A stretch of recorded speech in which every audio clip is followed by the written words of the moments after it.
Saludo para todos, bienvenidos a esta, la segunda clase de eventos futuros o la continuación de lo que son los acontecimientos finales que vimos hace 8 días. Para nosotros es un gusto y un placer poder estar acá con ustedes y sobre todo porque sabemos que hoy la presencia del Señor se va a estar manifestando en nosotros, ¿no? Amén, así es. Qué bueno tenerles una vez más aquí con nosotros, así sea a la distancia, pero sabemos que están recibiendo allí cada clase y que cada una traerá esa bendición para sus vidas y sabemos que hoy no será la excepción, así que bienvenidos a esta clase. Bueno, esta no va a ser la excepción, es verdad. Esta entrega de hoy tiene varios secretos preciosísimos que queremos compartir juntos. Y pues antes de comenzar, ¿qué les parece si pedimos al Espíritu de Dios que descienda en este lugar y que nos dé de su poder y de su manifestación? Amén. Señor Jesús, nosotros te damos gracias por todo lo que tú has hecho por nosotros. La última clase terminamos diciendo Maranata porque esperamos que vuelvas por nosotros, Señor. Ven porque te necesitamos. Amén. Pero hoy clamo, Espíritu de Dios, que tu presencia sea ayudándonos a comprender cada detalle de lo que va a pasar después de la gran tribulación y qué nos va a acontecer a nosotros como iglesia, en qué etapas nos vamos a encontrar en cada una de ellas, Señor. Y ayúdanos, Espíritu de Dios, que tú eres ese espíritu de sabiduría, a comprender cada fase, cada momento, cada circunstancia, cada profecía, cada cita, Señor, y a organizarla cronológicamente en nuestra mente, Señor, para comprender tus planes, Señor, y ser, como dices tú, entendido en los tiempos, Señor. Te lo pedimos en esta hora en Cristo Jesús. Gracias te Sí, damos, Señor. Amén. amén. Bueno, vamos a tener un tiempo de adoración al final. ¿Pero por qué al final?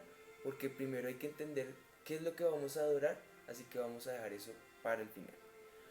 Bueno, recordemos que el propósito principal es conocer los eventos futuros, de lo que le espera a la iglesia, haciendo que se fortalezca la fe y la esperanza de ese pronto retorno de mi Jesús a nosotros. También el otro propósito es para entender qué va a pasar con el pueblo de Israel y con los gentiles, que podamos ver esas próximas secciones de lo que es conocer los acontecimientos futuros y entender una manera cronológica y a manera de pinceladas, porque no nos da el tiempo para más, ver esa cronología y disfrutar de cada fase y cada etapa de lo que serán los acontecimientos finales para Israel, para la iglesia y para los gentiles. Comencemos, que esto está bueno, ¿no? Así es, recordemos el versículo para memorizar, Apocalipsis 21:1, que dice: Vi un cielo nuevo y una tierra nueva, porque el primer cielo y la primera tierra dejaron de existir. Este es el versículo para memorizar, para que lo anoten allí todos y estén listos para, bueno, para que tomen esas notas, porque si esta clase es particular porque tiene muchos eventos y hay que tener clara esa cronología, que es lo que vamos a ver hoy. Ya vimos en la clase pasada qué pasaba en el cielo, esta clase vamos a ver qué pasa con los que se quedan en la tierra. Hoy sí vamos a entender el porqué de la división de los tres grupos. Hablo rápidamente: los israelitas, que son todos los hijos de Abraham, son las profecías o las promesas dadas en un 95% para los hijos de Abraham. Pero también estamos los gentiles, todos los que no son hijos de sangre de Abraham, que es un 3%. Y la iglesia somos todo: lengua, nación, israelitas, gentiles, esclavos y libres, todos, pero que venimos a pertenecer a Él porque hemos sido adoptados por Dios para grandes promesas. Y bueno, la ventaja que de las dos naciones hace una, así que las bendiciones son para nosotros. Pero hoy vamos a ver el beneficio de por qué esa separación. Bueno, pues hoy específicamente esta sesión vamos a hablar de los acontecimientos futuros relacionados con el pueblo de Israel. Así que, pues bueno, empecemos un poco con estos eventos futuros. Como bien lo decías, tenemos Apocalipsis. Ajá, entonces empezamos con ya los eventos relacionados con el pueblo de Israel, con este versículo que está en Apocalipsis 22:7 y dice: He aquí, vengo pronto, bienaventurado el que guarda las palabras de esta profecía de este libro. ¿Cómo es ese vengo pronto? nos dejó Vuelvo en breve, ¿no? nos dejó en veremos y hasta ahora no sabemos, pero sabemos que tenemos señales, que hablamos la clase pasada de ellas, y esperar ese regreso del Señor. Ese vuelvo en breve, recordemos, son los paréntesis de gracia que el Señor está dando. Y la palabra de Dios dice que para el Señor un año son como 1000 días y 1000 días como un año. Eso habla de lo que es el kairos y el cronos, que en otra ocasión hablaremos de eso. No es nuestro cronos, es el kairos, el tiempo de Dios, y ambas palabras representan tiempo. Es los tiempos del Señor que no los podemos comprender en nuestra mente limitada, pero que hace ver que sus tiempos son con propósitos perfectos, son buenos, son agradables, son perfectos como sus promesas, ¿no? Ahora parábamos justo en el momento en que se celebraban en los cielos dos grandes acontecimientos de la iglesia que fue raptada. Pero ¿qué va a pasar acá en la tierra? Y así empezamos, ¿no? Pues bueno, aquí en la tierra va a suceder lo que se conoce como la tribulación y la gran tribulación. Estos dos sucesos. Veamos qué dice la palabra del Señor. Mateo, en el capítulo 24, si pueden, vayan a la lectura con nosotros, porque hoy vamos a estar recorriendo la Biblia de tapa a tapa. Mateo 24, en el versículo 21 al 29, es un poquito extenso, pero quiero que lo leamos porque tiene muchas riquezas. Dice la palabra del Señor: porque habrá entonces gran tribulación, cual no ha habido desde el principio del mundo hasta ahora, ni la habrá. Y si aquellos días no fuesen acortados, nadie sería salvo, mas por causa de los escogidos, aquellos días serán acortados. Entonces, si algunos dijeren, mirad, aquí está Cristo, o mirad, allí está, no le creáis, porque se levantarán falsos cristos y falsos profetas, y harán grandes señales y prodigios, de tal manera que engañarán, y si fuere posible, aún a los escogidos engañarán. Versículo 25. Ya os lo he dicho antes, así que si os dijeren, mirad, está en el desierto, no salgáis, o mirad, está en los aposentos, no lo creáis, porque como el relámpago que sale del oriente y se muestra al poniente o al occidente, así será también la venida del Hijo del Hombre, porque donde quiera que estuviera el cuerpo muerto, allí se juntarán las águilas. Pues bueno, hay una cantidad de virtudes y de secretos en este pasaje que el tiempo no nos alcanzaría para rescatarlos, pero vamos a empezar por señalar algunos de ellos. Y lo primero es, ¿qué quiere decir esa palabra tribulación, amor? Bueno, la palabra tribulación deriva del latín tribulum, que era una herramienta agrícola que se usaba para separar el maíz, la cáscara del maíz, y eso se hacía bajo presión. Entonces quiere decir que las implicaciones teológicas que le dan es que se hace como un apretamiento, también dicen que es una aflicción, una carga de angustia y problemas o una ligadura de opresión. Quiere decir que es eso, como que nos van a espichar. No, al límite. bueno, a mí no. A mí no. Los van a espichar y yo estoy eso, con Cristo sí, celebrando las bodas del Cordero allá. y el tribunal de Cristo allá Sí, festejando. pero los que sí vivan la tribulación será como ese apretón hasta no dar más. Es terrible. Ya vamos a hablar de cuál va a ser el propósito de esa tribulación, porque hay doble propósito, ¿no? Siempre extendiendo misericordia del Señor y todo, pero fíjense, apretujón. Para que en ese apretujón, miren a ver si de alguna manera reaccionan los que se quedan acá. Es como el propósito anticipado que les puedo dar. Jesucristo lo profetizó allí en Mateo 24-21. Él declaró que era eso. Entonces, ¿qué es la tribulación? Lo que Jesús ya profetizó. Él ya lo anunció allí. Es un periodo de 7 años en que el anticristo va a gobernar aquí en el mundo. Recuerdan que leímos Daniel 9, en el versículo 7 manifiesta que el anticristo va a reinar y va a gobernar aquí en el mundo. Y él va a reinar inicialmente, pues bueno, va a ser desatado, ya les voy a explicar, en la segunda mitad del tiempo. Sin embargo, en la primera mitad del tiempo va a empezar a manifestarse la esencia del poder del anticristo, ¿no? Y dice el versículo 7, tú, Señor, eres justo, nosotros en cambio somos motivo de vergüenza en este día. Nosotros, pueblo de Judá, habitantes de Jerusalén y de todo Israel, tanto los que vivimos cerca como los que se hallan lejos, en todos los países por los que nos has dispersado, por haberte sido infieles.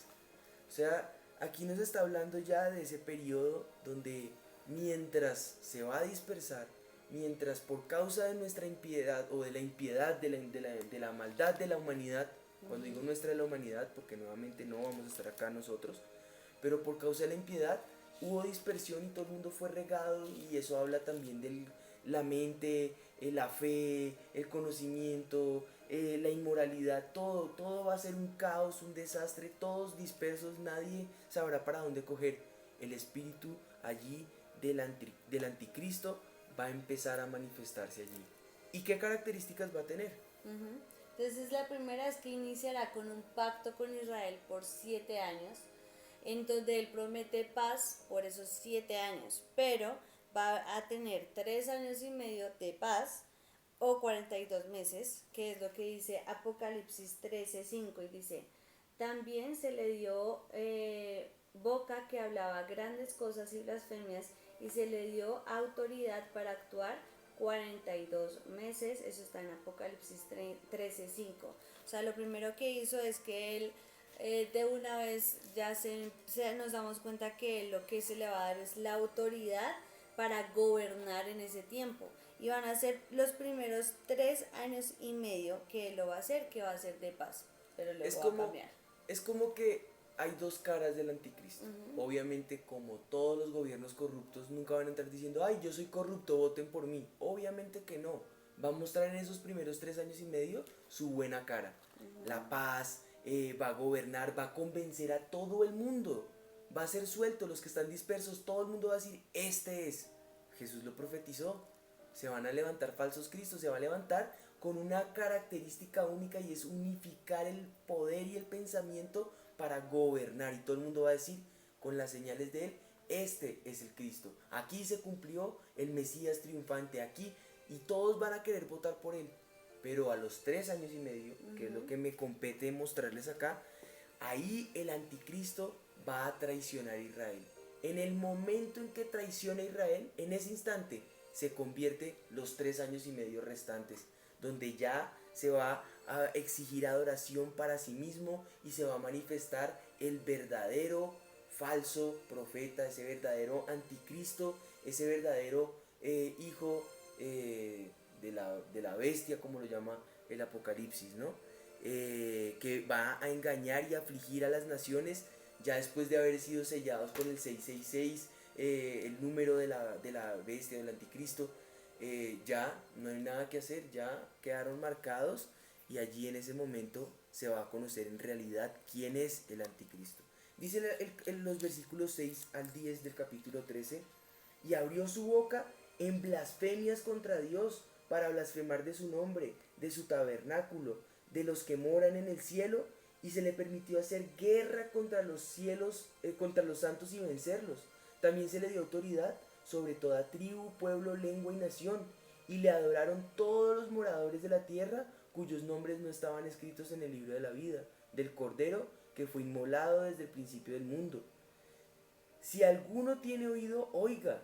Si alguno lleva en cautividad, va en cautividad, y si alguno mata a espada será muerto.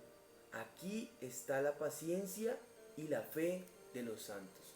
Aquí es donde va a ser probada esa paciencia y esa fe, porque en esos momentos de crisis el anticristo va a gobernar, va a reinar, y va a causar tal aflicción que la gente, toda la gente va a saber a una, efectivamente, este no era el anticristo. Y ahí incluso el pueblo de Israel reconocerá al que traspasaron, al verdadero Hijo de Dios, y van a decir, ¿cómo lo dejamos pasar?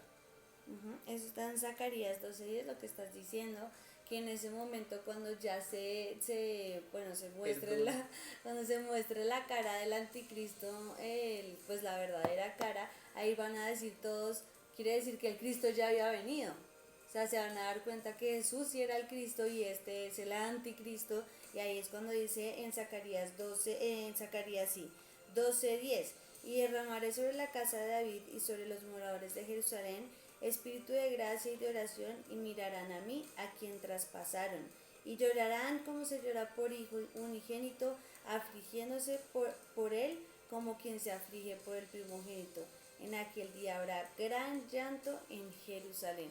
Ahí todos van a tener ese momento donde van a decir, Ese lapsus de lucidez. sí, ahora sí se van a Dios dar mío. cuenta que Jesús ya había venido, que el Cristo ya había muerto por nosotros y es como cuando ya van a sufrir ese cambio en el que van a darse cuenta que este es el anticristo y no era lo que ellos creían que iba a venir. Pues bueno, ya de ahí en adelante, con el anticristo desatado, suelto y manifiesto, entonces ya cuando ya sabrán la realidad, ahí es donde se pone buena la cosa. Y digo buena porque va a En ser sentido en figurado. sentido figurado. Y allí es donde en verdad empieza. Esos 7 años son conocidos como la tribulación. Pero de ahí viene la gran tribulación. Ya en los últimos 3 años y medio se va a desatar la gran tribulación. Ahora, quiero hacer una aclaración.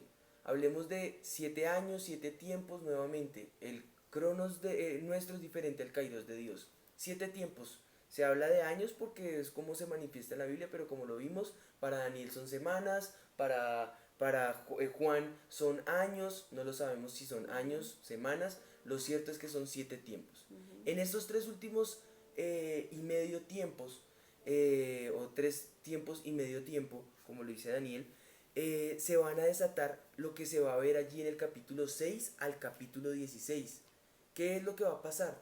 La gran tribulación, manifiesta por 7 sellos, 7 trompetas y 7 copas.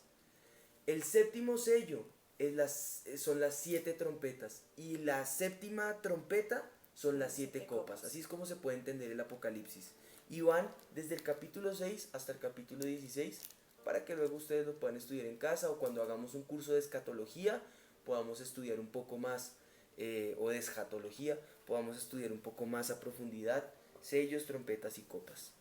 Eso es, mejor dicho, lo que va a ser terrible, hecatómbico y nadie, absolutamente nadie va a querer vivir lo que se va a vivir allí.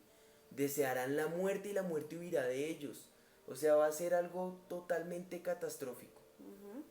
Entonces aquí vamos a hablar ya de la naturaleza de la tribulación y los siguientes pasajes que vamos a leer hablan de o nos permiten entender un poco lo que les estamos explicando de esa época temible y dolorosa. Isaías 13, si pueden ir, Isaías capítulo 13, en el versículo 6, lo dice de esta manera: aullad, porque cerca está el día de Jehová, vendrá como asolamiento del Todopoderoso. En otra versión dice Aullad, así. cuando dice aullad, esos son gritos de Sí, dolor, de ahí, lamento. ahí en la otra versión dice He-Man, o sea, ¿Ve? es Yo estoy algo, loco. He-Man, que el día del Señor está cerca, llega de parte del Todopoderoso como una devastación, o sea, esto va a ser una devastación total donde las personas van a gemir por causa de todo lo que van a estar viviendo. Eso es como que te Isaías, despellejen la piel y te echen limón y luego te echen sal. Vas a y gritar, te pero pongan el mejor. sol. Y te pongan al sol. O sea, bueno, luego Isaías 34 en los versículos 2 al 4 dice: porque Jehová está airado contra todas las naciones e indignado contra el ejército de ellas, las destruirá y les entregará al matadero, y los muertos de ellas serán arrojados, y de sus cadáveres se levantarán hedor, y los montes se disolverán por la sangre de ellos, y todo el ejército de los cielos se disolverá y se enrollará en los cielos como un libro, y caerá todo su ejército como se cae la hoja de la parra y como se cae la de la higuera. O sea, en esta versión dice: se desintegrarán todos los astros del cielo y se enrollará el cielo como un pergamino. Eso es lo que también dice Apocalipsis, cuando ya sea al fin de todo, es como si el Señor tomara y enrollara todo y se lo llevara. Pero va a ser destruido por completo, y el Señor va a estar airado con todas las naciones, y esto va a ser, mejor dicho, así, como decía el otro, devastación completa. Por eso yo les decía en la clase anterior que en términos de misericordia era que se iba a manifestar esta salvación, y ahorita yo voy a hablar un poco acerca de eso. Porque aquí hoy día estamos viviendo los términos de la gracia. Por eso cuando hoy nos hablan del juicio de Dios hoy, no. porque hoy estamos bajo la gracia, hoy vivimos el amor, la misericordia, hoy vivimos y disfrutamos de la plenitud de lo que tenemos en el Espíritu de Dios. Pero luego van a venir esos tiempos donde aquí sí será el verdadero juicio, aquí será el lamento, aquí será el lloro y el crujir de dientes, aquí será el momento donde efectivamente ese juicio devastará y arrasará con todo. El paralelo con esto está de esta profecía o del profeta Isaías está en Mateo, que es el cumplimiento efectivo de que esto que el Señor ya había profetizado a través de Isaías, ahora es realidad porque mi Jesús lo está manifestando en Mateo 24. Todo Mateo 24, yo quiero leer ahí un par de versículos. Dice, porque se levantará nación contra nación, reino contra reino, y habrá pestes y hambre y terremotos en diferentes lugares. Y todo esto es principio de dolores.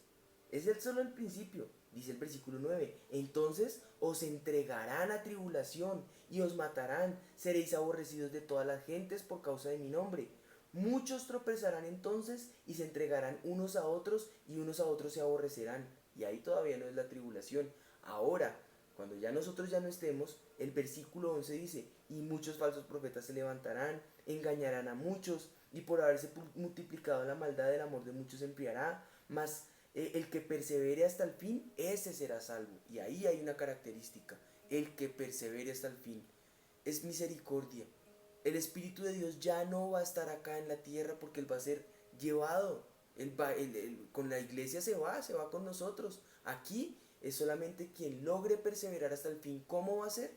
No tengo ni idea. Como decíamos con mi esposo ahorita que hablábamos, no vamos a querer estar acá. Así que asegurémonos de estar en el rapto, porque acá es apelar a la misericordia, que aunque es amplia, no sabemos cómo vaya a ser.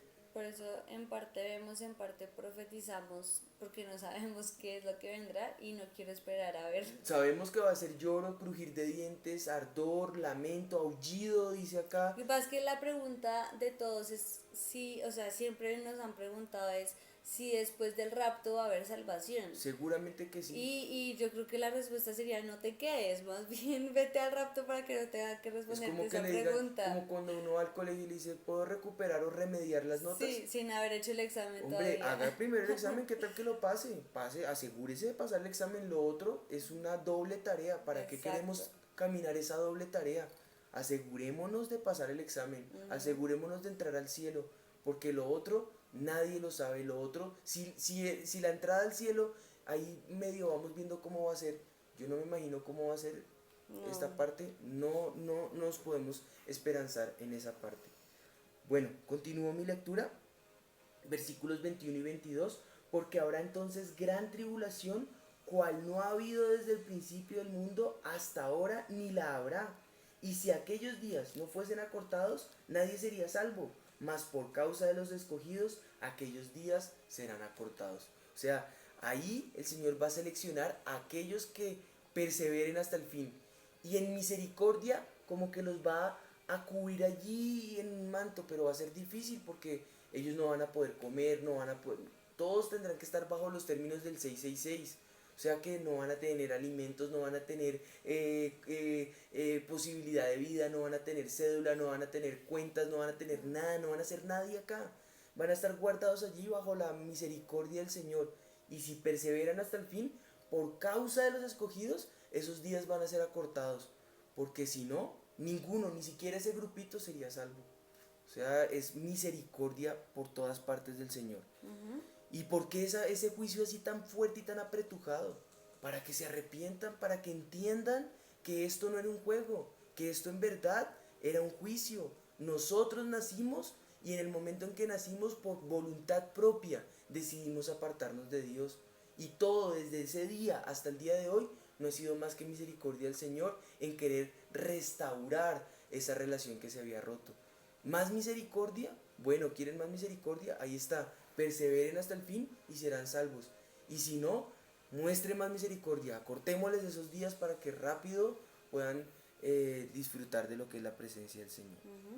Entonces, según Daniel, vemos estos 7 tiempos que llamamos como 7 años. 70 semanas. 3 años y medio de tribulación donde el anticristo no ha sido manifestado como es realmente, y 3 años y medio de la gran tribulación donde él ya se manifiesta realmente como él es.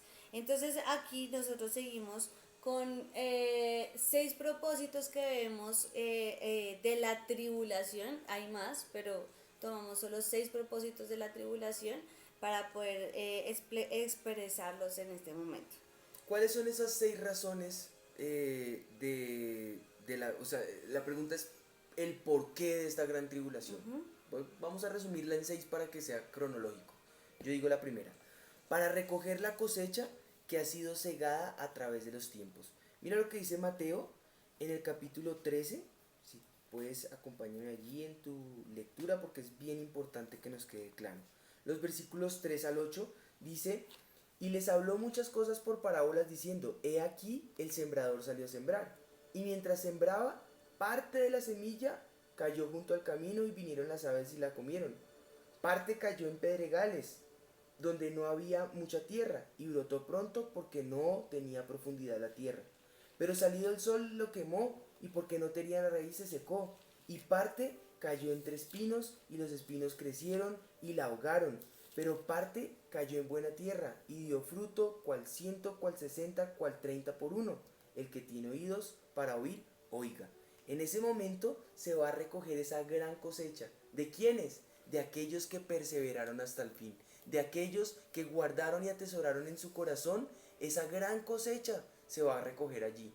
Allí los que en verdad crean, y estos serán probados verdaderamente en fe. Ellos van a ser realmente probados. Esa gran cosecha se va a recoger allí. Ya nosotros, ya la iglesia ya está arriba. Pero bueno, algunos creerán, en qué maneras no lo sabemos, pero el propósito es recoger toda esa gran cosecha que ha quedado. Tremendo. El segundo es para demostrar la falsedad de las afirmaciones del diablo desde su caída. Y esto está en Isaías 14, en el versículo 12 dice: ¿cómo has caído del cielo, lucero de la mañana? Tú que sometías a las naciones, has caído por tierra. Decías en tu corazón: subiré hasta los cielos, levantaré mi trono por encima de las estrellas de Dios.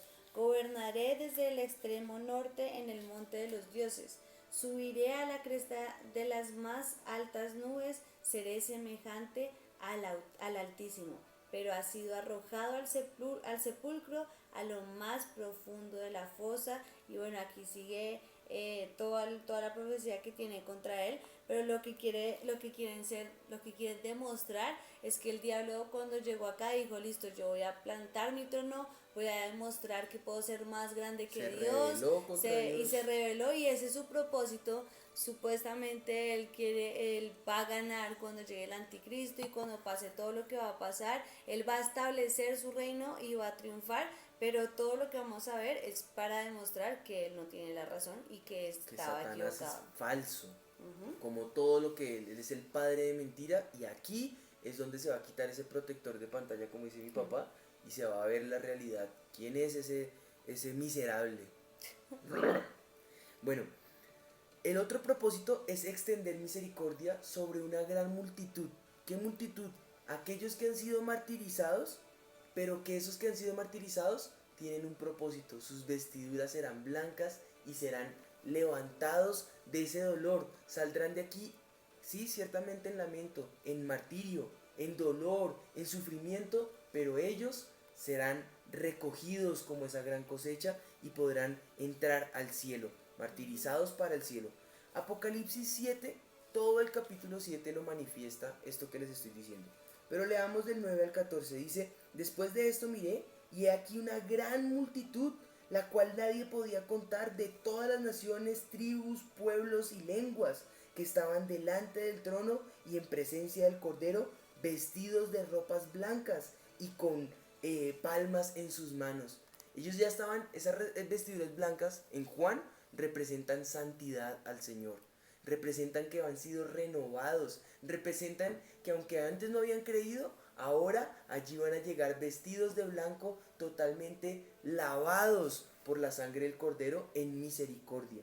Más adelante el versículo 12 dice: amén, la bendición y la gloria y la sabiduría y la acción de gracias, la honra y el poder, la fortaleza de nuestro Dios. Versículo 13: entonces uno de los ancianos habló diciéndome: estos que están vestidos de ropas blancas, ¿quiénes son y de dónde han venido?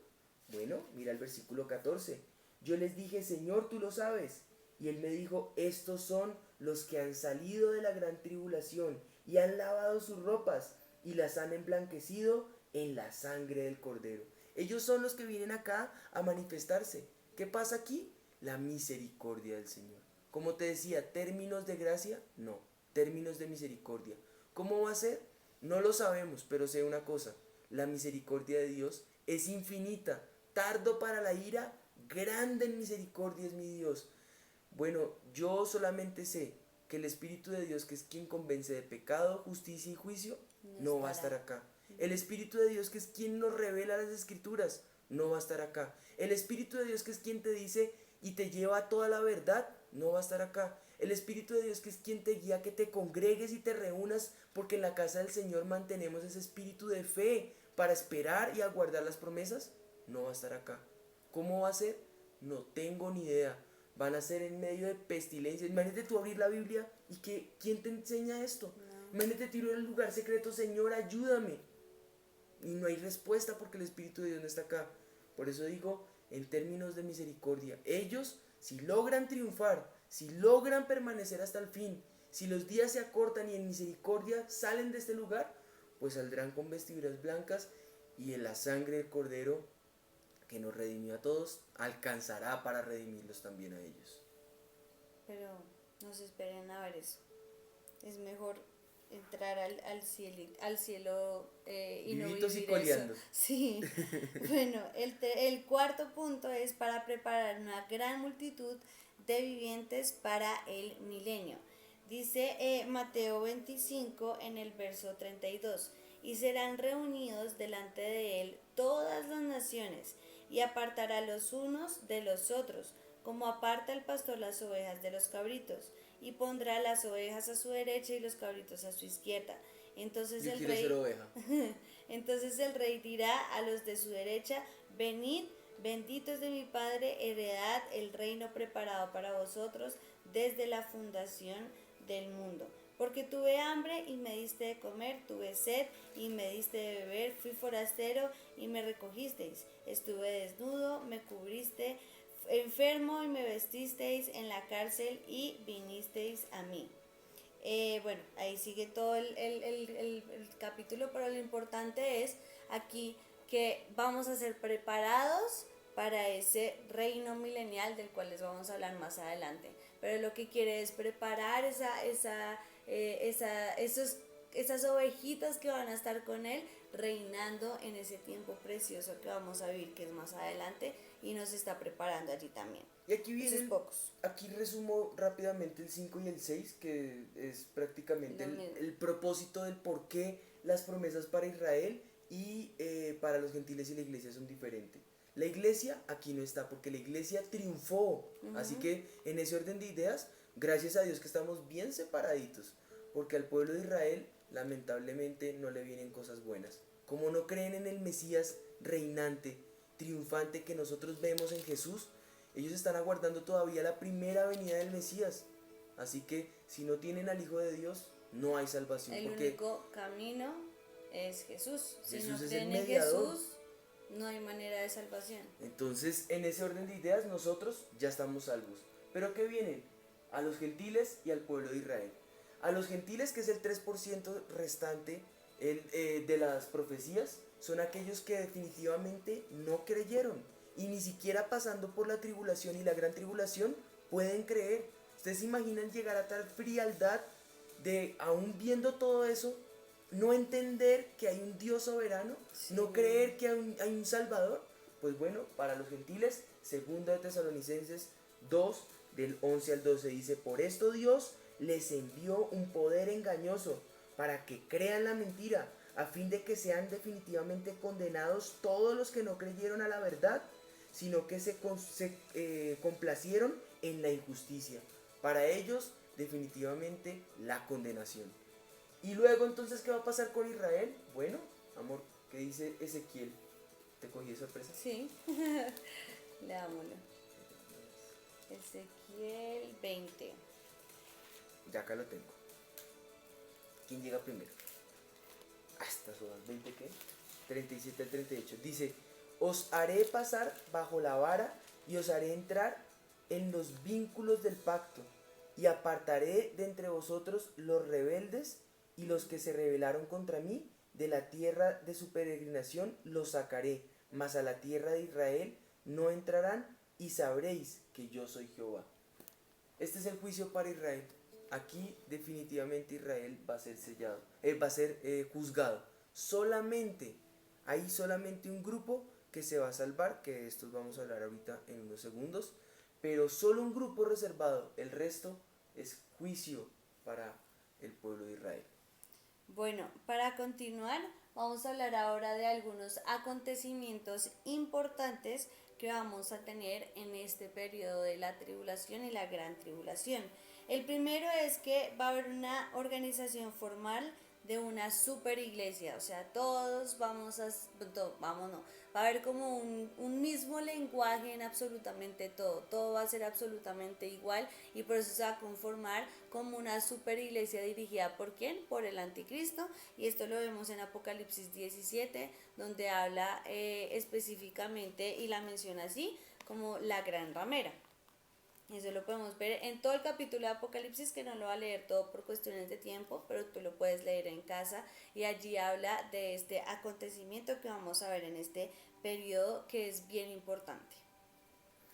Bueno, yo estoy acá en este punto viendo lo que es esa unificación de esa iglesia. Ajá. Va a ser una iglesia con una característica.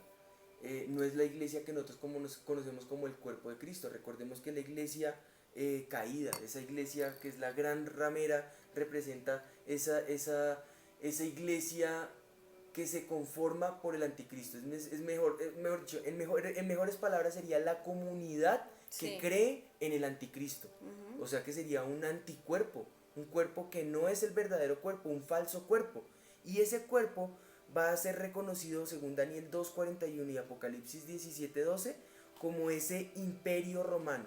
Ahora, recordemos, el imperio romano ya fue destruido. Quiere decir entonces el helenismo. El imperio romano tenía una característica, y es que a través del helenismo buscaba que todo lo que se conocía como el globo en ese momento, o todas las naciones, todos tuvieran un mismo pensamiento, un mismo poder político, un mismo sentir, una misma lengua, todos unificados. Pues bueno, ese espíritu del imperio romano, aquí en el versículo 12 del capítulo 17, manifiesta esa bestia con cuernos y todo. Representa nuevamente ese imperio. ¿Se acuerdan el último bicho que ve Daniel La bestia. En el capítulo 7? Al final, al comienzo empieza con un león, luego un oso, luego, y al final termina diciendo, no, esto ni descripción tiene.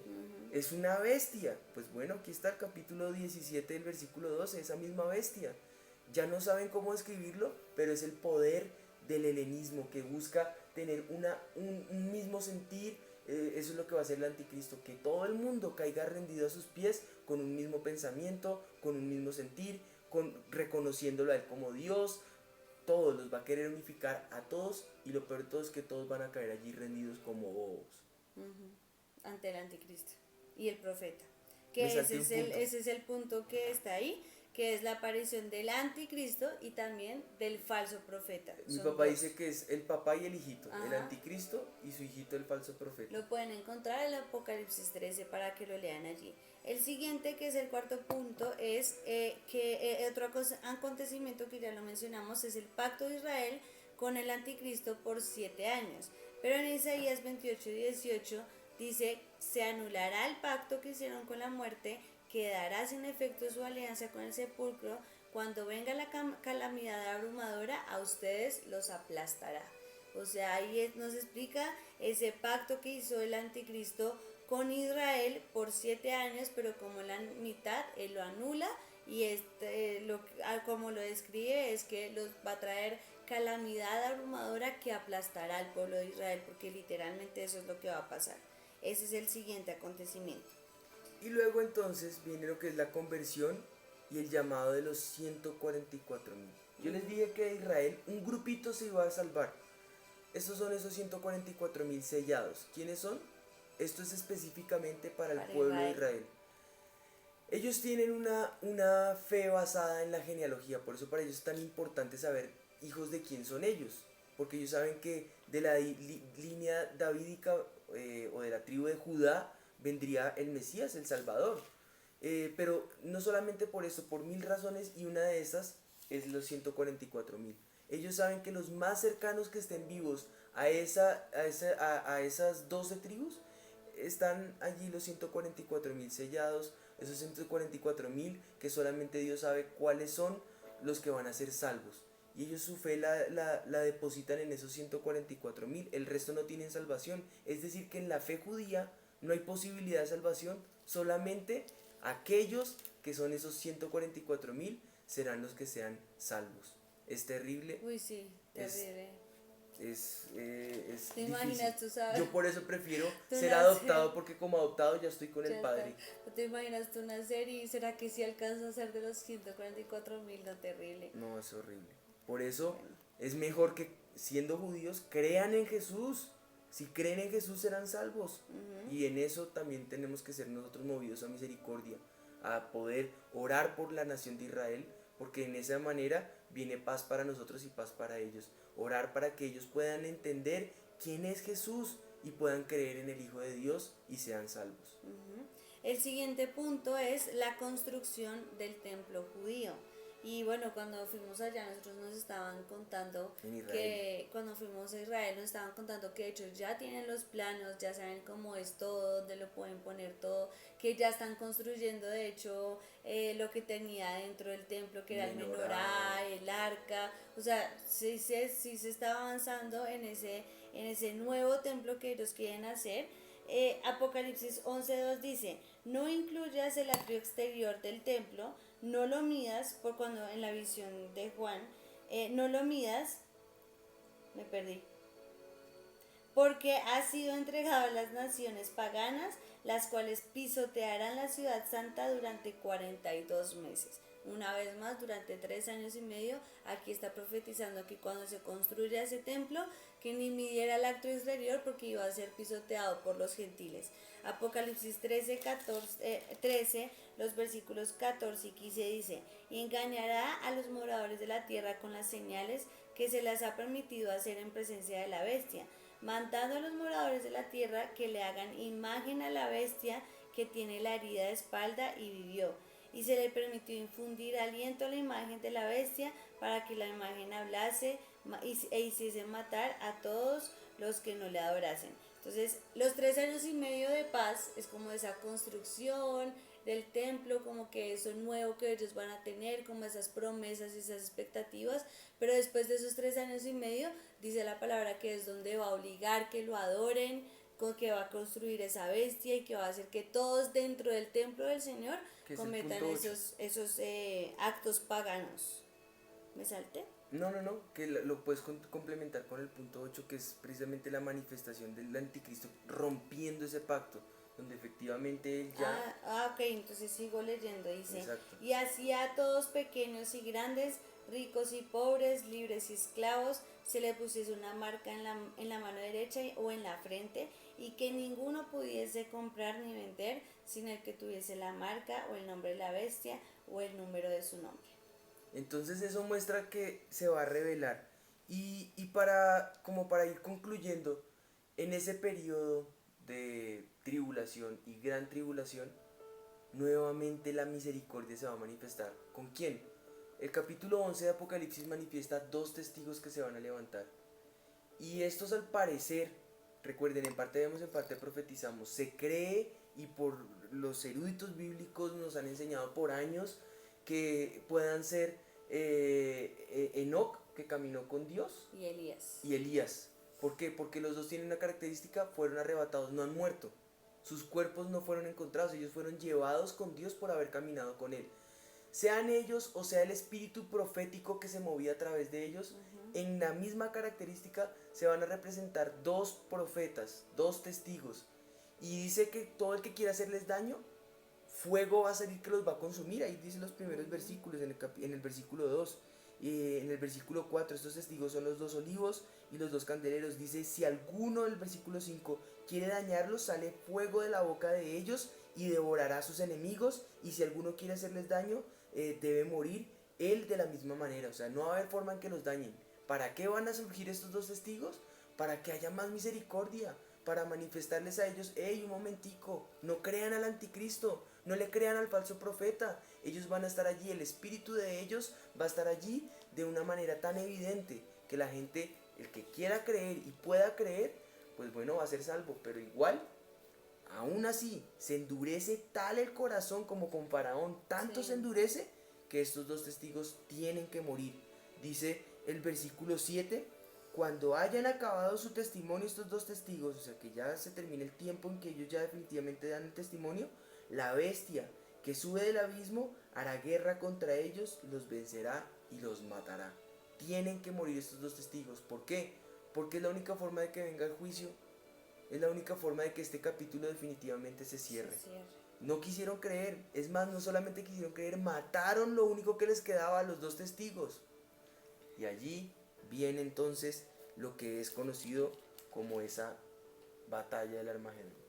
Sí, Armagedón, si alguno no lo sabe, pronto es un lugar en Israel que es como un valle, ¿no? Y es gigantesco, gigantesco, gigantesco.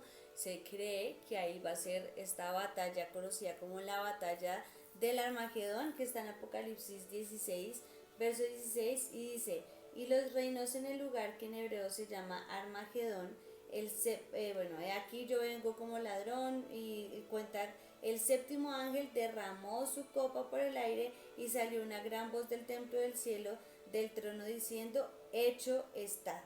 O sea, ya después de esa batalla del Armagedón se derramará la última copa y es donde va a terminar como lo que va a pasar en esa Cuando batalla. el Señor dice, y se acortarán los días por misericordia.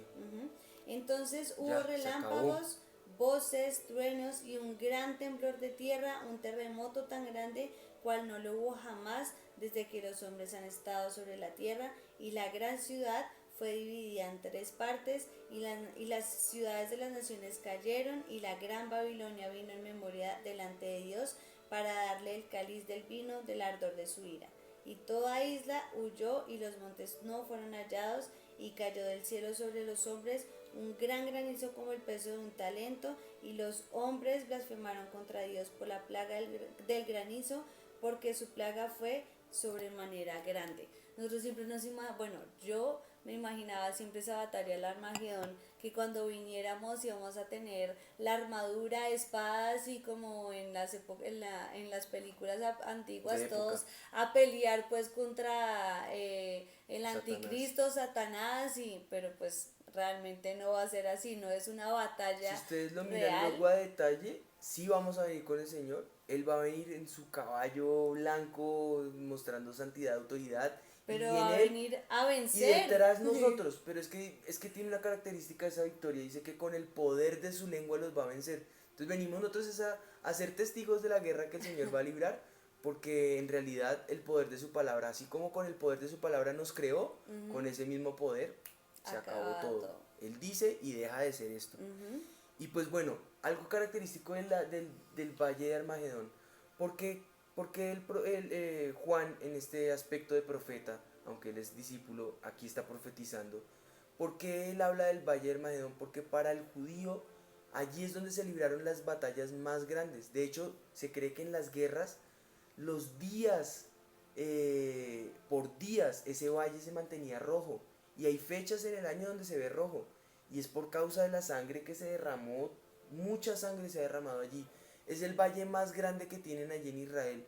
Por eso, para ellos el contexto de si va a ser en un valle, en un lugar donde se puedan reunir todos, tiene que ser el Armagedón. Es muy grande. No sabemos si va a ser físicamente ahí, pero va a representar lo que el Valle de Armagedón representa para un judío. Eso va a representar ese lugar. Es un lugar donde va a haber mucha sangre. Sangre que por años, por meses se va a ver esos litros de sangre derramados. Así lo dice. Así es. Entonces, eso va a pasar. Otra cosa otro acontecimiento importante allí en este periodo de tiempo es la invasión de Gog y Magog, que se lee en Ezequiel 38 del 2 al 3, que es la guerra después de los 1000 días. Cuando venga el Señor acá a la tierra, va a reinar, va a haber la guerra de Armagedón, Satanás va a ser atado 1000 días y después será soltado. De esto vamos a hablar más adelante. Allí será la guerra de Gog y Magog. Ujú. Bueno, hablemos entonces qué es todo esto que hemos hablado, que 1000 días, que una cosa, que Armagedón, que esto, qué es esa manifestación gloriosa de Cristo para que empiece ese reinado milenial. Viene el Señor aquí a la tierra, hay una guerra y pasamos a un acontecimiento que son los 1000 días. ¿Cómo se va a ver? Pues bueno, se va a evidenciar como esa manifestación gloriosa de Cristo. Esta es la segunda venida de Cristo. Esta es la venida del Mesías triunfante. Recordemos que su primera venida era el Mesías siervo. Ese siervo que tenía que ser inmolado en la cruz, ese siervo que tenía que morir. Y por eso los judíos no creyeron que fuera él, porque ellos estaban esperando un Mesías que rompiera con el imperio romano. Pero aquí viene el Mesías triunfante. Este es el Mesías. Y aquí es donde ellos van a reconocer, claro, era el mismo, el que habíamos traspasado. Aquí él mismo se va a sentar acá en la tierra, ¿no? Ujú. Bueno, el primer punto dice, al final de la gran tribulación sucederá la batalla del Armagedón, que ya la explicamos. Luego está, allí Dios entrará en juicio con las naciones por su persecución con Israel, por su pecaminosidad y por su impiedad. Estas tres cosas las va a juzgar el Señor. Esa persecución que en ese tiempo esas naciones tuvieron contra el pueblo de Israel por nuestro pecado y por nuestra impiedad, es que el Señor juzgará a las naciones. Luego la potencia de la tierra se reunirá contra Israel, pero luego se enfrentarán todos.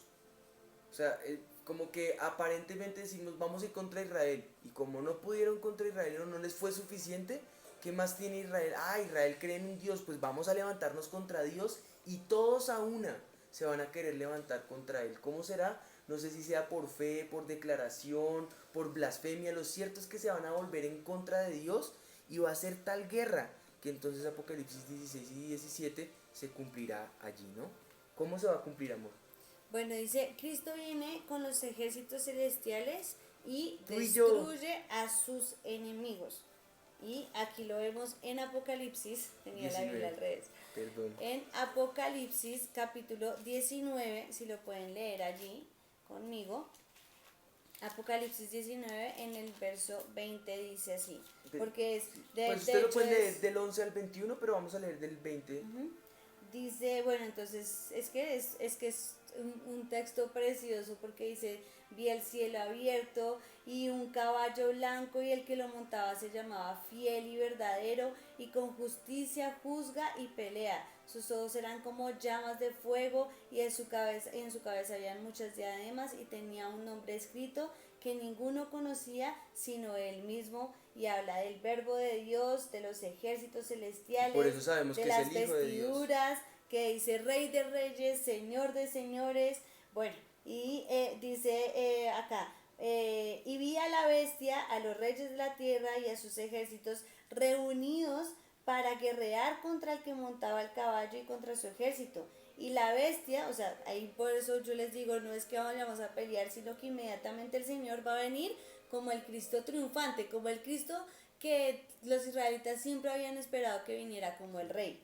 Dice, y la bestia fue A romper apresada, con el imperio. y la bestia fue apresada, y con ella el falso profeta que había hecho delante de ella las señales con las cuales había engañado a los que recibieron la marca de la bestia y habían adorado su imagen. Estos dos fueron lanzados vivos dentro de un lago de fuego que arde con azufre, y los demás fueron muertos con la espada que salía de la boca del que montaba el caballo. Por eso se cree que es la autoridad de su boca, el poder, con el mismo poder. Si es el verbo que está en el comienzo creando por el dicho de su boca, ahora por ese mismo dicho, por esa espada aguda que sale de su boca, pues los va a consumir a todos, ¿no? Sí, mejor dicho, ahí muestra cómo va a ser la llegada triunfante de nuestro Señor Jesús. Y no dice que van a pelear y que van a hacer cosas, no. Inmediatamente cuando Él se revele como ese Rey de Reyes y Señor de Señores, el anticristo, la bestia y el falso profeta serán apresados y echados al lago de fuego, y todos va a tener muerte todas las naciones que se reunieron para pelear contra Él. Ya que tienes aquí para no ponerme a buscar, es justo, entonces ya se acabó esto.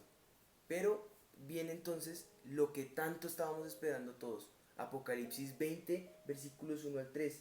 Vi un ángel que descendía del cielo con la llave del abismo y una gran cadena en la mano, y prendió al dragón, la serpiente antigua, que es el diablo y Satanás, y lo ató por 1000 años.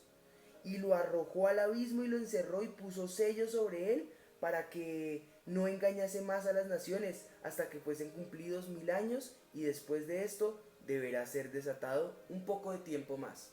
¿Qué quiere decir todo esto? Y digo, pero ¿por qué? Ya que se quede ahí. Aquí es un momento donde va a ser atado y sellado y encadenado por 1000 años. Es el famoso reinado milenial. Entonces, ¿qué va a pasar en Armagedón? La muerte de la bestia, del falso profeta y del anticristo. Ellos tres van a ser juzgados, derecho allá. Satanás solamente va a ser atado por 1000 años, porque él es el que convence y quiere destruir a las naciones. Pero por 1000 años va a ser atado. ¿Qué va a pasar en esos 1000 años? Se va a librar allí, bueno, ya tú vas a decir lo que se va a librar allí, pero Satanás va a ser atado por 1000 años. Luego será suelto, pero por 1000 años nos va a dejar por fin en paz. Se va a demostrar que efectivamente la autoridad de mi Cristo es tan fuerte que no hay principado, potestad ni hueste de maldad que le pueda hacer frente. Así que será hollado, y en ese momento mi Jesús, mi Cristo y tú y yo junto a Él vendremos a reinar aquí en la tierra. Se va a parar allí en el monte de los olivos. Bueno, inmediatamente después de esto, dice que se llevará a cabo el juicio de las naciones. Apocalipsis 20, los versículos que tú leíste fue del 1 al 3, Satanás es atado por 1000 años. Y el 4 dice, y vi tronos y se sentaron sobre ellos los que recibieron facultad de juzgar. Y vi las almas de los decapitados por causa del testimonio de Jesús y por la palabra de Dios. Los decapitados son los dos testigos. Los que no habían adorado a la bestia ni a su imagen, y que no recibieron la marca en sus frentes ni en sus manos, y vivieron y reinaron con Cristo por 1000 años. Pausa. ¿Quiénes son todos estos entonces que están aquí reinando? Expliquémoslos uno a uno. Los decapitados son los dos testigos. Luego dice que los que hayan quedado, o sea, los que se salvaron de la gran tribulación. ¿Quiénes más? El pueblo de Israel, los 144.000 sellados que se salvaron también. ¿Quiénes más? La gran semilla o la gran cosecha, que hablamos ahorita de Mateo cuando el Señor habla del sembrador. Los que se recogieron de esa tribulación. ¿Quiénes más? Nosotros que vinimos a reinar con mi Jesús, todos en una sola congregación. ¿Quiénes? Los que efectivamente creímos que Jesús es el Hijo de Dios. Esos vendrán aquí a participar del reino. Dentro del reino sujeto a Jesús serán salvos y serán rodeados de la gloria de Dios, y allí reinaremos con Él aquí en la tierra. Y viviremos esos 1000 años de paz. Será el reinado milenial, según Isaías 11, todo el capítulo 11, será característico porque será un reinado de paz. Pero afuera de esa gran nación que está reinando, habrán otras naciones, y esas otras naciones no fueron salvas, pero aún tampoco han sido condenadas, porque recuerden que en el infierno solamente está Satanás, la bestia, el falso profeta y el anticristo. ¿Qué pasa con el resto que no creyeron? Ellos están fuera del reino. Tendrán que ofrecer ofrendas, tendrán que ofrecer sacrificios. Año que no lo hagan, será año que no van a recibir cosechas, será año que será de sufrimiento para ellos. Tendrán que someterse al reinado de mi Jesús, pero de todas formas estarán exentos del disfrute y de la paz que tú y yo vamos a estar viviendo aquí en el reino, mientras viene el juicio. Bueno, aquí les pusimos más específicamente hablando ¿Qué es esa segunda? la segunda venida de Cristo. Entonces, el término que se usa para referirse a la futura manifestación gloriosa de Jesucristo cuando vuelva para iniciar los últimos actos de redención y de juicio es, Segunda es venida de esta, sí. Cristo. Es esta que está acá que tú le vas a explicar. Sí, esa segunda venida de Cristo es la que es ese término que se utiliza y tiene unas implicaciones. La primera implicación es la palabra parusía. Esa palabra parusía se ve allí, me ayudas a encontrar allí 2 Corintios 10:10, que manifiesta esa presencia o esa llegada. Se usaba en el mundo helénico, como les decía hace un tiempo, hace unos minutos, para describir lo que es la llegada aparatosa del emperador o del rey. Recuerden que en el helenismo, los países y las naciones que el helenismo conquistó no fue con negociaciones de paz, no. Ellos llegaban irrumpiendo y hollaban. Eso es ese irrumpir, ese hollar, ese aplastar, es lo que se conoce como parusía. Y por eso, esta segunda venida de Cristo se le emplea esa palabra. Y es la única vez que se utiliza esa palabra, parusía. ¿Por qué? Porque viene a irrumpir, destroza todo y demuestra que la autoridad no es de un imperio ni de un gobernante que tiene muerte y tiene fin. Es del que es todopoderoso, sempiterno, que sobre él no hay quien pueda reinar. Él va a venir en esa parusía y va a manifestar esa presencia o esa llegada que dice 2 Corintios 10:10. ¿Qué dice, amor? Dice, porque a la verdad dicen, las cartas son duras y fuertes, mas la presencia corporal débil y la palabra menospreciable. Entonces ahí estamos manifestando esa autoridad y esa presencia que representa esa parusía. Pero hay otras palabras más. La siguiente palabra es Apocalipsis, que es el libro que significa descubrimiento o revelación. Yo siempre me he preguntado por qué en inglés se llama Revelations. Porque es lo que significa. Pero al español, ¿por qué Apocalipsis? Pues la palabra es Apocalipsis, literal así con Y, Apocalipsis. ¿Qué quiere decir? Que una revelación y alude al momento en el que el Señor Jesús goza a la diestra del Padre y podemos ver cómo Él se va a revelar una vez más hacia nosotros. Por eso es revelación, descubrimiento. Por eso es ese Apocalipsis cuando el Señor Jesús vuelve a manifestarse a nosotros, como que los ojos son abiertos. En resumen, para el inglés Revelations o para nosotros Apocalipsis es un momento apocalíptico. ¿Qué quiere decir? Es un momento donde el Dios triunfante viene a manifestarse. Y el último en el Nuevo Testamento, sí, aparición visible. Es Epifanía. Sí, Epifanía. Perdón. Sí, vas a decir la otra. Es la palabra epifanía. Esa epifanía es una aparición, una manifestación, un aspecto visible de Dios. Quiere decir que Él va a tomar una apariencia real, tangible y física, donde todos vamos a poder decir, wow, este es el verdadero Dios al que servimos, nuestro poderoso Dios. Ya no va a ser una figura como la mano extendida en Israel, como el dedo ejecutivo, el poder ejecutivo de Dios, como la paloma que descendió sobre Jesús corporalmente. No, aquí esa epifanía será tan real que todo ojo le verá, todo el mundo sabrá que Él es Dios. El monte de los olivos se partirá en dos a causa de que Él va a poner sus pies y los va a poner físicamente acá. Y aquí todo el mundo va a saber, Él es Dios, Jehová es Dios. Ese Jehová, ese día agradable pero que también es temible porque es su manifestación acá en la tierra. Y ahora sí, el Nuevo Testamento se refiere a la segunda venida como la esperanza bienaventurada. Dice así en Tito, capítulo 2, versículo 13, dice acá, aguardando la esperanza bienaventurada y la manifestación gloriosa de nuestro gran Dios y Salvador Jesucristo, quien se dio a sí mismo por nosotros para redimirnos de toda iniquidad y purificar para sí un pueblo propio, celoso y de buenas obras. Esa segunda venida es esa esperanza bienaventurada donde se vamos a ver la manifestación gloriosa de nuestro Señor Jesús. Y es tan característico que fíjate que en casi todos los 27 libros del Nuevo Testamento se hace alusión a este momento. ¿Por qué? Porque es que es la bendita esperanza. Nuestra esperanza. Nuestra esperanza está anclada en esa manifestación triunfante de mi Cristo. Así que, Dios mío, nuevamente Maranata, Cristo vuelve, necesitamos que Él vuelva y que Él manifieste esa autoridad y que el mundo sepa que en verdad no estábamos locos. Él es el verdadero Dios, amén. Amén. Grita ya un fuerte amén para yo sentirme alegre. Bueno, aquí vamos a poner la segunda venida de Cristo cronológicamente hablando, pero es un resumen de lo que ya les hemos hablado Es para una línea de tiempo para decirlo darle un poco más rápido. orden. Entonces, comienza con temibles manifestaciones en los cielos, que son las señales. Luego sigue en medio de estos cielos que se abre, o sea, se abren los cielos. Y entonces Jesús, en el capítulo 19 de Apocalipsis, en el versículo 11, aparece. Ya ahí todo el mundo empieza a decir, wow, aquí está pasando algo. El Apocalipsis. Exactamente, la revelación.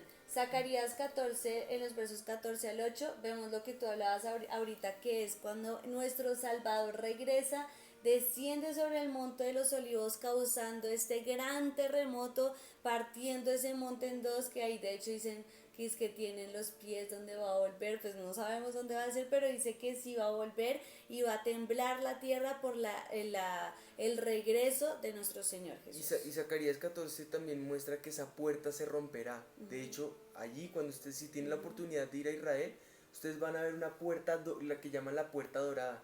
Esa puerta nunca ha sido abierta. Desde que se construyó nadie ha entrado por ahí. Parece y está sellada y está guardada y está reservada. De hecho está enterrada porque está debajo. Ustedes saben que las eras van causando o las edades o los tiempos, uno vaya creciendo y creciendo y creciendo. Eso está allá debajo. Cuando se rompa este gran monte, allí por esa puerta pasará mi Jesús. Solamente está reservado para Él, victorioso, y Él será el primero en entrar allí por esa puerta y detrás nosotros reinando con Él. Ya como dije eso, pues dale si quieres a Pero sí, eso es lo que tú estabas diciendo, porque después de que desciende del Monte de los Olivos, Jesús va a Edom para juntar el remanente israelita escondido, acompañado por los santos ángeles, la iglesia y el remanente, y Cristo marchará hacia Armagedón. O sea, es cuando Él regresa, nos reúne a todos para que todos vayamos hacia esa Y en batalla. ese momento de entrada donde creemos que vamos a triunfar, es allí donde vendrán todas las naciones en Armagedón, y allí se va a librar la guerra de Armagedón. Sea en Armagedón físicamente o sea un valle, lo cierto es que allí se va a librar la guerra. Entonces creo que aquí la cronología va quedando cada vez más clara. Hablemos ahora un poquito acerca de entonces cuál es el propósito de la segunda venida de Cristo. Lo primero es derrotar al anticristo y a las Naciones Unidas que están allí en Armagedón en Apocalipsis, ¿no? Es volver a reunir y a regenerar y a restaurar a Israel en esa característica que los unía a ellos, en una palabra, fidelidad.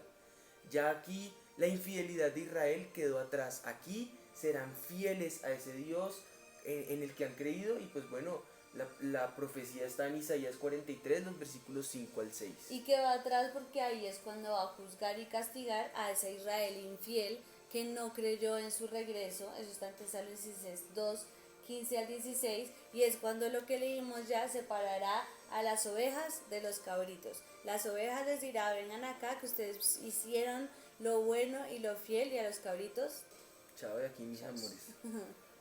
Luego entonces va a atar a Satanás. De esto que vimos en Apocalipsis, Romanos 16, 20 habla de ese atar a Satanás y lo va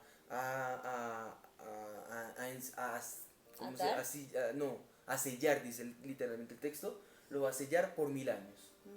Y entonces va a resucitar los santos del Antiguo Testamento.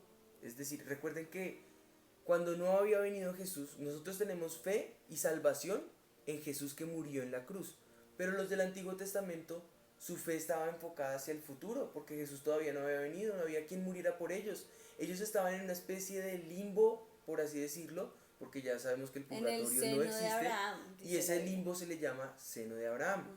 Ellos que estaban allí, aquí en este momento, resucitarán del Antiguo Testamento y vendrán ¿a dónde? Allí al reinado milenial, allí serán salvos, allí se reunirán con nosotros, y de la tribulación los que hayan salido, los santos que vinieron con vestiduras blancas, y bueno, nuevamente los 144,000 y todos los que ya hemos mencionado, todos los reunirá, como tú decías, separará a los cabritos y dejará sus ovejas, porque somos una sola nación, nos va a reunir allí a todos. Y algo que no habíamos mencionado, pero pues va a pasar con todo lo que el Señor va a hacer es que va a juzgar a esos ángeles caídos, a los que cuando Satanás estaba allí en el cielo convenció para rebelarse contra Dios y vinieron a hacer acá sus demonios, va a juzgarlos, porque el Señor ahí demuestra que los envió como aquí a la tierra y él puede ser el príncipe de la tierra en este momento, pero ellos no han sido juzgados. En Aquí ese serán momento juzgados. serán juzgados. Es decir, si Lucifer cae, es el ángel caído. Si los ángeles que estaban en el cielo que se rebelaron contra Dios caen, son los ángeles que le sirven acá, que son los demonios. Entonces Satanás y sus demonios aquí serán En ese juzgados. momento serán juzgados. Listo. Y ahora entonces pasamos a esos eventos relacionados ya con Israel, con los gentiles y con la iglesia. Yo quiero hacer aquí una aclaración. Ciertamente, como es en parte vemos y en parte profetizamos, pues para Israel hay unas promesas. Muchos teólogos dicen para Israel serán unas cosas, para la iglesia serán otras cosas y para los gentiles serán otras. El pastor Ricardo y la visión de avivamiento y nuestro pensar es que esos tres lugares serán el mismo lugar. Es como cuando Mateo habla acerca de Jesús, o Marcos, o Lucas, o Juan. Uno lo ve como siervo, el otro lo ve como el león, el otro lo ve como el hijo de Dios y así, el otro lo ve como el hijo del hombre. Pero estamos hablando del mismo hijo de Dios. Eso es más o menos lo que nosotros creemos. Estamos hablando del mismo lugar, de ese lugar donde vamos a disfrutar, que uno lo van a ver como la tierra física para Israel, otros lo van a ver como los cielos nuevos y la tierra nueva para nosotros. Pero estamos hablando del mismo lugar, eso es lo que nosotros creemos, ¿no? Entonces, esos eventos relacionados con Israel, la iglesia y los gentiles. Todo esto que tú estás hablando de estos tres aspectos es de lo que vamos a llamar el reino milenial. Ya cuando pasó toda la guerra del Armagedón y todo, vamos a entrar en ese tiempo milenial donde el Señor va a recompensar a los santos de Dios, o sea, ¿quiénes? A nosotros, a los que vayamos, los que estemos con Él, los que hayamos creído en Él, a ellos les va a recompensar. Apocalipsis en el capítulo 4, en el capítulo 20, en el versículo 4, dice: y vi tronos y se sentaron sobre ellos los que recibieron la facultad de juzgar, y vi las almas de los decapitados por el testimonio de Jesús y por la palabra de Dios, los que no habían adorado a la bestia ni a su imagen, y que no recibieron la marca en sus frentes ni en sus manos, y vivieron y reinaron con Cristo por 1000 años. Esa palabra viene del latín y se refiere a un tiempo de 1000 años. Nuevamente, si un día son como 1000 años o 1000 años como un día, llamémoslos 1000 tiempos, 1000 días, 1000 años, no lo sabemos. Es una temporada completa, hablando como una eternidad de tiempo, es lo que está dando a entender una temporada de paz. Y en los propósitos, el primero que mencioné fue recompensar a los santos. El segundo, redimir a la creación, restaurar a la creación. Nosotros fuimos creados con un propósito eterno con Dios. Y Adán, representando a la humanidad, rompió esa alianza que había con Dios. No quiere decir que Adán la haya roto. Nosotros, si hubiéramos estado en la condición de Adán, también lo hubiéramos hecho, porque eso es nuestra concupiscencia, nuestros delitos y pecados que se rebelan contra Dios. Aquí se va a redimir como fue en la creación, ¿no? Otro propósito del reinado milenial es cumplir 3 pactos muy importantes del Antiguo Testamento. El primero es el pacto abrahámico, que lo podemos ver en Génesis 12 en los primeros 3 versículos. ¿Y qué se va a cumplir en él? La promesa de una tierra. Segundo, la promesa de una descendencia. Y tercero, la promesa de una bendición en redención. Y en ese momento ese es uno de los propósitos, cumplir a cabalidad ese pacto que el Señor hizo con Abraham. Por eso esas son las promesas para Israel, no para nosotros. Para Israel se les va a dar su tierra, se les va a dar su descendencia y se les va a dar su bendición de redención. Otro pacto que es para Israel es ese pacto davídico, segundo libro de Samuel capítulo 7, todo el capítulo 7, pero específicamente los versículos 10, 12 y 13 manifiestan que el Mesías Redentor saldría de esa descendencia de David, de esa línea mesiánica vendría como hijo de David. Pero hay un factor muy importante en los versículos 12 y 13, y es que ese trono que se establecería sería sempiterno, quiere decir que este rey, sí, seguramente los reyes que han venido han sido destruidos, han sufrido, Hitler los quemó, tales los trató de mandar a la diáspora y todo, pero aquí cuando venga el Mesías reinante, a él nadie lo va a derrocar, porque él es el sempiterno. Y pues cuando Jesús se manifestó acá la primera vez, en su primera venida, él se manifestó y efectivamente vemos su genealogía como lo manifiesta Mateo y Lucas, esa genealogía que viene de David. Y el tercero, que sí nos incluye a nosotros, es el nuevo pacto, profetizado por Moisés, Jeremías y Ezequiel, y lo podemos ver en Lucas 22:20 y en Hebreos capítulo 8, 9. desde el capítulo 8 y 9, lo pueden leer allí en casa porque es tremendo, habla de lo que habla Jeremías y que cómo podemos entrar nosotros a ese nuevo pacto y quién hizo posible ese nuevo pacto, que es nuestro Señor Jesús. Al morir en la cruz, Él hizo vigente para nosotros ese nuevo pacto del que habla Jeremías, que dice acá, al llamar nuevo a ese pacto ha declarado obsoleto el anterior, y lo que se vuelve obsoleto y envejece ya está por desaparecer. Quiere decir que el pacto que era antes ya no es para nosotros, ahora nosotros entramos en ese nuevo pacto. El nuevo pacto es el mediador, Jesucristo. ¿Cuál es el nuevo pacto? Salvación y redención. ¿Y cuál es la base de ese pacto? La cruz. Mediante la cruz y Jesucristo, tú y yo tenemos redención, salvación y vida eterna. Ese es el nuevo pacto. Entonces, pues, basados en esos aspectos podemos ver el último propósito, que es cumplir con el significado principal de las profecías. Es decir, que todo lo que los profetas dijeron, aquí efectivamente se ve y se evidencia, es verdad.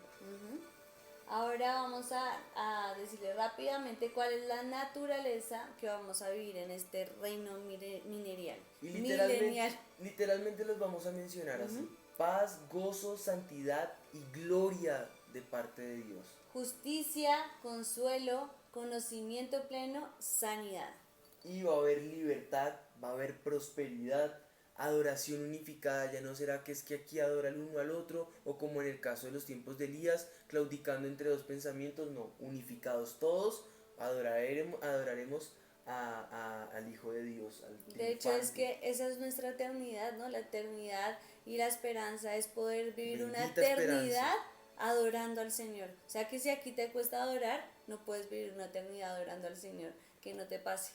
La plenitud del Espíritu. ¿Cuál es la plenitud del Espíritu? Que mediante, como lo manifiesta el Señor a través del apóstol Pablo, que mediante el Espíritu podamos clamar al Espíritu con gemidos indecibles. Aquí es esa plenitud de disfrutar las delicias con Él y junto a Él por siempre y para siempre.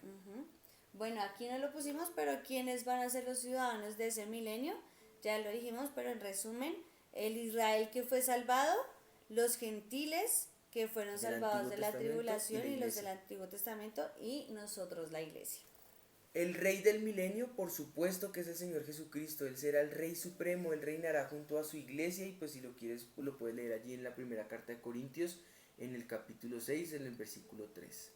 Pasemos ahora a entender lo que es, perdóname. No, dale. La rebelión de Satanás. Pues ¿qué va a pasar con Satanás? 1000 años será atado.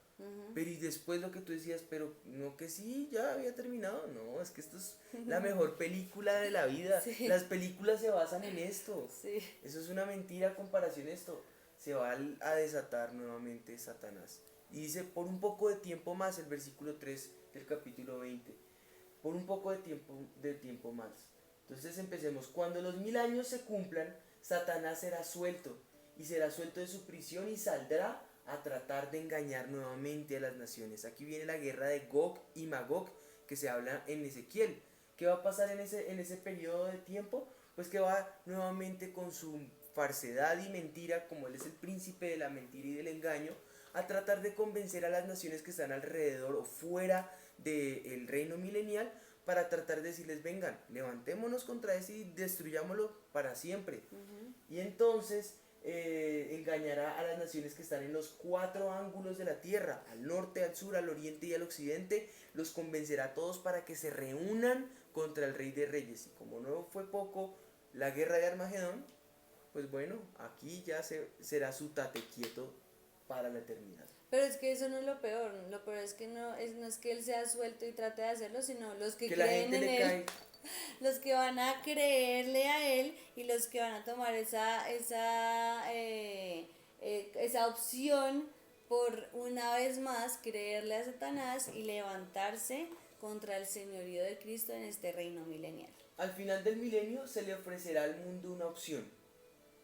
Muchas personas tomarán la opción tonta y fatídica de renunciar al señorío de Cristo y dejarse convencer por Satanás. Y entonces, cuando ya quieran convencerse, aquí ya no es solamente el Hijo de Dios que está reinando, sino que la Trinidad a una sola se reunirán y, como decías ahorita, el cielo y la tierra se recogerán como en un rollo y todos, desde Adán, el buenos, malos, justos, impíos, pecadores, todos, ¡rum!, caeremos parados frente al gran juicio del trono blanco. Allí será el juicio del gran trono blanco, que es allí donde todos seremos juzgados. Tú y yo seremos juzgados todos, pero va a haber beneficios para algunos y condenación eterna para otros. Bueno, el juez de este gran juicio del trono blanco es Cristo mismo, está en Juan 5:22. Y allí Satanás será desatado y engañará a estas naciones, como dice Apocalipsis 20, los versículos 7 y 8. Las naciones que se rebelen serán destruidas con fuego del cielo. O sea, como que el Señor dice, ya no va más, los que se rebelaron, fuego del cielo para ellos y los destruirá. Es decir, ya estaban en el lago de fuego, ya estaban la bestia, ya estaba el falso profeta y el anticristo. Pues bueno, aquí van unos hijitos de ellos, para la eternidad, condenados por no haber creído en Jesús y haberse rebelado contra el Hijo de Dios. El diablo será lanzado al lago de fuego en Apocalipsis 20 y ya de ahí, aquí no es que será sellado y atado por un tiempo, por la eternidad, allí será el lloro y el crujir de dientes. Y allí se hará el gran juicio ante el gran trono blanco. De esto habla Eclesiastés 2:14, Mateo 11:21 al 24, Hebreos 2:2, Apocalipsis 20 del 11 al 15.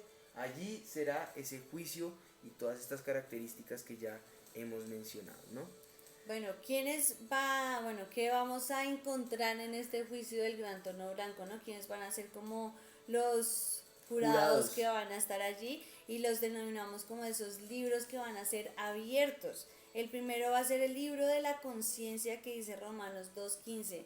Todo lo que siempre estuvo allí en nuestro corazón y sabíamos que estaba mal, ese va a ser uno de los libros que va a ser abiertos. Pero es que el gran juicio del trono blanco no es como Satanás y Jesús y Dios, no. Y entonces que todo lo que tú hiciste va a ser ahí manifestado. Está el Padre arriba juzgando. Y él está diciendo, bueno, ¿quiénes son toda esta gente? Y ahí es donde el Hijo va a decir, un momentico, se van a abrir libros de las palabras, libros secretos, pero va a haber un libro, que es el libro de la vida. Yo no sé si tú has visto los llamados a salvación, seguramente que me has acompañado en ellos, pero yo siempre oro que nuestro nombre se haya inscrito en el libro de la vida. Es ese libro que está en Apocalipsis 3:15 y en Apocalipsis 13:8, el libro de la vida eterna. Ese libro, el Señor Jesús va a decir, hey, un momentico, cuando digan Juan Sebastián Rodríguez, me va a tener que poner de pie seguramente. Y allí, temblando y angustiado, el Señor Jesús va a decir, hey, un momentico, su nombre está inscrito en el libro de la vida y no aparece en ningún otro libro de juicio. Él no está condenado. ¿Por qué? Porque ha sido redimido y lavado por mi sangre. Entonces no me va a aparecer esa condenación o esas palabras condenatorias o esos secretos ocultos, no, porque la sangre del Cordero me ha limpiado. Y allí podré celebrar, bienvenido. Ahí es donde dice todas las parábolas del Señor Jesús, cuando dice, vengan, bienvenido, disfruten del reino, a ti será el gozo preparado por la eternidad.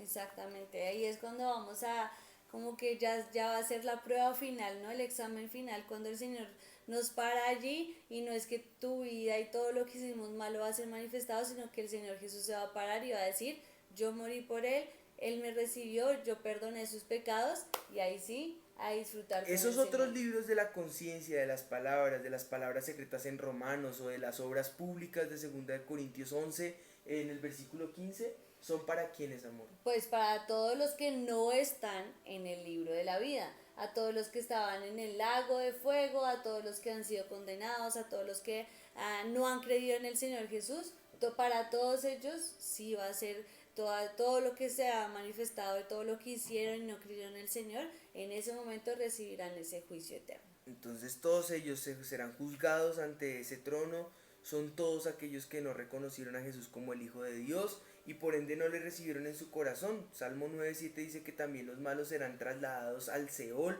todas las gentes que se olvidaron de Dios, todos, el diablo lanzado al fuego, y entonces viene la destrucción de esta tierra, los cielos y todo, como decía Ahí sí es ahorita, que se va a en el rollo recoger. se van a recoger y todos. Entonces los que fueron condenados al lago de fuego, pero ¿a dónde vamos nosotros? Al cielo nuevo y la tierra nueva. La nueva Jerusalén. Ya ese es Para el Israel la momento, nueva para Jerusalén, nosotros. para nosotros cielo nuevo y tierra nueva. Que es lo mismo. Es lo mismo. Lo que el Señor Calles siempre de nos ha oro. prometido. Cuando se fue, Él dijo, voy a preparar morada para ustedes. Él se adelantó para prepararnos esa morada eterna, la tiene allá, está construyendo la lista para nosotros en ese cielo nuevo y en esa tierra nueva. Aquí pusimos un versículo que dice, de cierto os digo, el que oye mi palabra y cree al que me envió, tiene vida eterna y no vendrá condenación, mas ha pasado de muerte a vida. Si Y aquí- nosotros somos de los que oímos la palabra, de los que creemos en el Señor Jesús, prepárate porque para ti es esa vida eterna donde no encontrarás condenación. Y aquí yo quiero invitarte para que en casa puedas tú leer capítulo 21 y capítulo 22 de Apocalipsis. Yo voy a empezar solamente con los versículos para que te anime y te llene de emoción porque las lágrimas se le vienen a uno a la Sí, no, cara. ya cuando uno lo estudia es... Dice, vi un cielo nuevo y una tierra nueva, porque el primer cielo y la primera tierra pasaron, y el mar ya no existía más. Y yo, Juan, vi la santa ciudad, la nueva Jerusalén descender del cielo de Dios, dispuesta como su esposa ataviada para su marido. Y oí una gran voz del cielo que decía, he aquí el tabernáculo de Dios con los hombres, y él morará con ellos, y ellos serán su pueblo, y Dios mismo estará con ellos como su Dios. Enjugará Dios toda lágrima de los ojos de ellos, y ya no habrá muerte, ni habrá más llanto, ni clamor, ni dolor, porque las primeras cosas pasaron. El que estaba sentado en el trono dijo, he aquí, yo hago nuevas todas las cosas. Y me dijo, escribe, porque estas palabras son fieles y verdaderas. Y de ahí en adelante empieza a descubrir calles de oro, mar de cristal, el león compartiendo con el cabrito. De hecho, cuando uno Una se lo dice delicia. a las niñas, digamos, nosotros, ellas todo el tiempo cogen la Biblia y se van al final, mami, léenos esta porque es esas calles de oro, porque es que si tienes hijos, desde ya prepáralos para ese Para su momento, es eternidad. nuestra esperanza. Nuestra esperanza es que algún día vamos a llegar a ese cielo nuevo, a esa tierra nueva, donde vamos a disfrutar con el Señor Jesús. Entonces, no es algo que hagamos allí y que le tengamos miedo, no, al contrario, prepárate y prepara a tu familia y prepara a tus hijitos con esa esperanza de que algún día vamos a estar en ese cielo nuevo y en esa tierra nueva con el Señor Jesús. Pues bueno, aquí viene la nueva creación del cielo y de esa tierra. Se cumple el plan, el propósito establecido por Dios y todo lo que esperamos, la promesa, pudimos disfrutar de ese cielo nuevo y vamos a disfrutar de esa tierra nueva, ¿no? Pues con esto viene la resurrección de los muertos, viene la nueva creación de ese cielo nuevo y de esa tierra nueva, y entonces podemos glorificar al Señor porque aquí todo será hecho una nueva creación en Dios.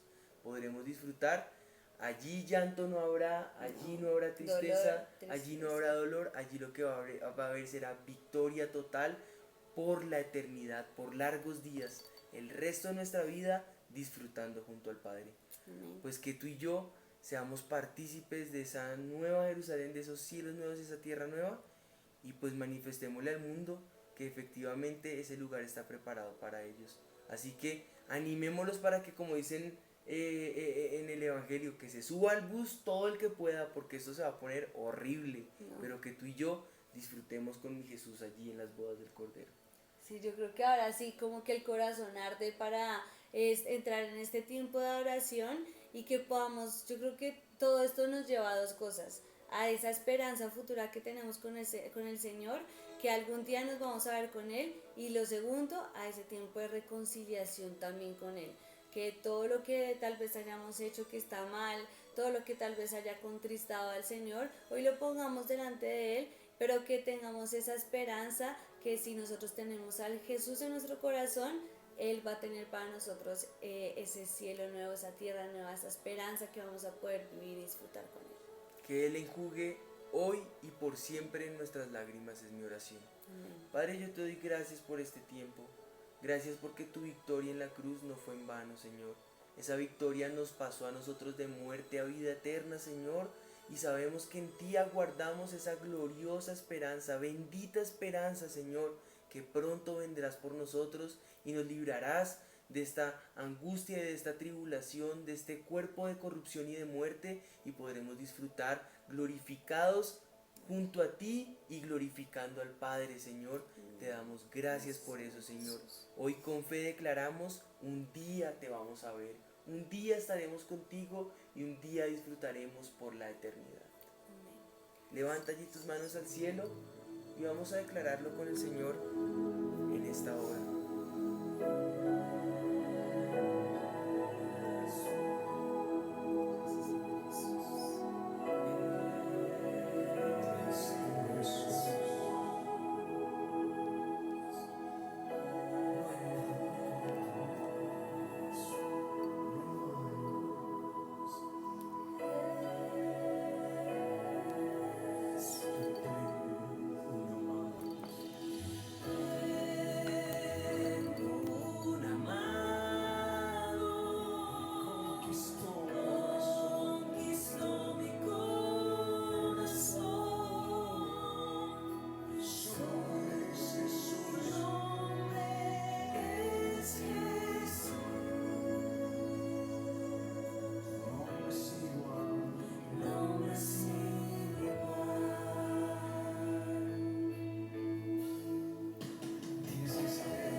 Vamos a avivamiento, dilo en esta hora. Un día te veré, mi Jesús. Un día te veré. Cara a cara te hablaré. Sin verte ya te amé. Sin tocarte te anhelé. Jesús, un día te veré. Cara a cara te hablaré. Sin verte ya te amé. Sin tocarte te anhelé. Gracias, Señor Jesús, te amamos, te glorificamos y te exaltamos porque tu nombre vive para siempre. Gracias por amarnos, gracias por manifestar tu poder y tu gloria en medio nuestro. Y como decimos en arameo, Maranata. Dios te bendiga. Esto fue Acontecimientos Finales.